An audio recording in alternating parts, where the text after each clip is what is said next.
Hi, I'm Kat, and this is our daily tarot. It's Sunday, and I hope you all have been enjoying a really nice weekend. Our opening card for the day is the Seven of Wands. Our challenge that we're working with today is the Ten of Cups. The way we're going to get through the challenge is the High Priestess, and the overall outcome for the day is the King of Wands. So opening up with the energy of the Seven of Wands, we have this person who's standing on some kind of platform, and they have a wand in their hand in this stance of defense, as if they're like defending boundaries. So there may be some kind of conflict that we are working with today, or maybe we're even working with a conflict in ourselves around what we really want to do and what we feel like we have to do. And so in this way, it's a battle of wills, right? But not so much a battle as like we're setting the boundary, we're setting the ground that we won't let other people pass this point. So it's coming to this awareness of like, what do I want to do with my energy versus what other people want us to do with our energy. So we're going into that space today, and possibly even having to have some boundaries with ourselves in regard to all the things that we want to do, so that we can really focus on one thing and get that one thing done. The challenge that we're facing today is the Ten of Cups. So there's this crystallization around our idea of happiness, and we might be challenged with that today. It might be causing some kind of friction. And the way that we're going to be getting through that challenge is the High Priestess. And we've seen this card a lot recently.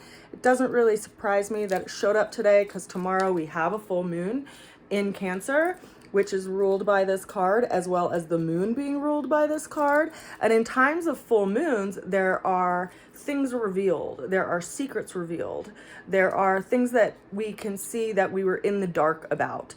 So there could be something that comes through today that gives you an energetic to work through this space of the Ten of Cups.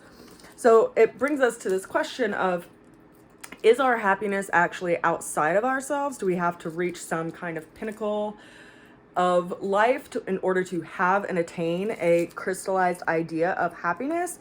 Or can we be fully content within ourselves? You see that the woman who's in this card is sitting between these two pillars, one that's black and one that's white, and she's sitting in between them. So it's our ability to move away from this, dualistic, like this is good, this is bad, energetic, and looking at things and actually sitting with something and allowing your idea of happiness to still form. There's still something in formation right now that we are sitting with. And it also gives this energy of waiting and allowing for things to happen. She's kind of in this space of, like, she stands for Akasha, and she stands for all of the subconscious energy. So what is happiness? What does it feel like in the body? And she gives us this sensation of knowing when to initiate action and when to stay still, and relying on our own intuitive sense in our bodies to determine when we do take those actions and when it is time to wait. So pretty interesting card there. And the overall outcome is the King of Wands. And the King of Wands is this fixed fire energy, which is a Leo energy, and it brings up this idea of sense of self and having honor in how we are out in the world, and also to take measure of how we engage with people if we are in a place of leadership and authority, because the King of Wands can rule by beating people over the head with his stick, or he can rule by setting an example and leading with the heart, which is ultimately the organ that rules Leo and is also in governance of the sun.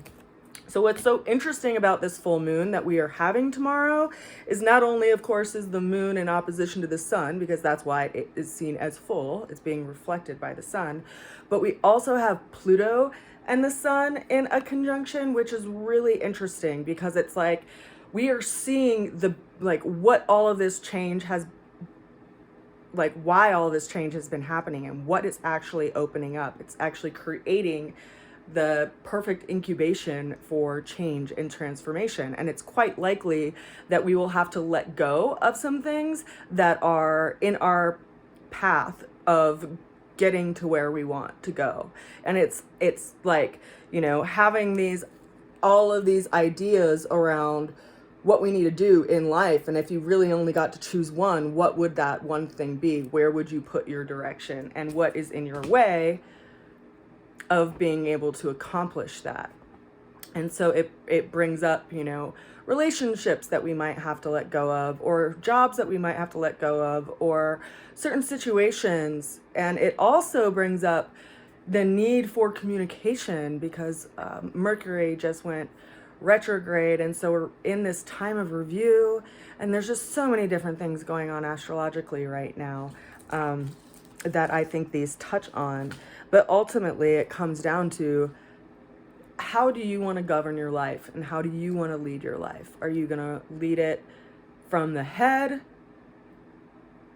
and in a sense of like, this is right and this is wrong, or is it in a sense of the heart in regard to what is right and what is wrong?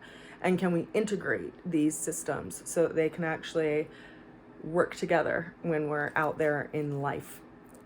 So I hope you all have a beautiful day today, and I send you a good wish.